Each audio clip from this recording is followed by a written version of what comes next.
seguimos para Brasília, falando sobre a CPMI do 8 de janeiro, que já recebeu mais de 3.500 páginas de documentos considerados sigilosos ou reservados.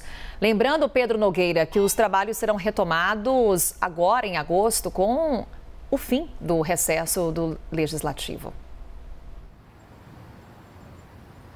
Exatamente, Carol, bom dia a todos que nos acompanham. A relatora da CPMI, a senadora Elisiane Gama, fez uma avaliação de que essa grande quantidade de documentos, especialmente também os documentos reservados, leva o trabalho da CPMI a uma outra dimensão. São documentos fornecidos a pedido da comissão por vários órgãos públicos, como a própria Câmara dos Deputados, o Tribunal de Justiça do Distrito Federal, o Supremo Tribunal Federal e vários outros. Eu trouxe aqui também alguns números para dividir com vocês o tamanho, a grandeza desse trabalho. Vamos lá. São 39 vídeos do Ministério Público Militar, também 35 horas de gravações em vídeos fornecidos pelo STF, 1.399 denúncias da Procuradoria-Geral da República fornecidas também à CPMI sobre as pessoas presas no 8 de janeiro, 439 páginas de relatórios sobre as situações dessas pessoas, desses presos na Defensoria Pública do Distrito Federal, e todo esse material vai ser dividido em 4 catálogos: financiadores, agentes políticos, militares e outros agentes públicos. Essa é a estratégia da CPMI para analisar esses relatórios, esses documentos e detalhar a participação de cada um desses grupos, não só no 8 de janeiro, mas também nos eventos antecedentes. Só para finalizar, é bom mencionar também, Carol, que a CPMI, para ajudar nesse trabalho, requisitou a cessão de vários servidores de diferentes órgãos públicos para se incorporarem a essa tarefa. Já tem agentes da Polícia Federal, delegados de Polícia Federal, membros da Controladoria Geral da União e da Consultoria do Senado e também do Tribunal de Contas da União, todos com experiência anterior em CPIs, em CPMIs e que já têm essa experiência também no trato de informações sensíveis. Carol. Obrigada, Pedro. Em instantes a gente volta a conversar com o Pedro, mas nós seguimos em Brasília, conversando agora com a Larissa Rodrigues, que está chegando. Larissa, bom dia para você. Eu vou usar aqui um pouco das informações que o Pedro trouxe para a gente com relação a essa força-tarefa montada diante da quantidade de documentos que a comissão vem recebendo. E o Pedro nos informa que os documentos estão sendo separados em 4 grupos: financiadores, agentes políticos, militares e outros agentes públicos.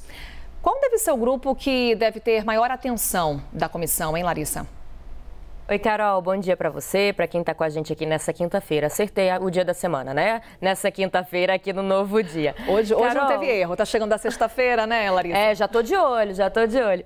Carol, normalmente, a gente que acompanha muitas comissões parlamentares de inquérito, é realmente esse monte de documento. Mas essa está se superando. Por quê? Porque já tinha uma investigação anterior. A gente lembra, inclusive, que foi um dos argumentos inicialmente do Palácio do Planalto para tentar segurar essa comissão parlamentar de inquérito, essa informação de que já tinha um trabalho de investigação anterior, porque os atos de 8 de janeiro, assim que foram realizados, começou a investigação por parte da Polícia Federal, teve também toda uma junção ali do Supremo Tribunal Federal com os outros poderes numa tentativa de dar uma resposta à sociedade depois desse atentado à nossa democracia. Então, por ter essa investigação anterior, esse montante de documento é ainda maior do que em outras comissões parlamentares mistas de inquérito.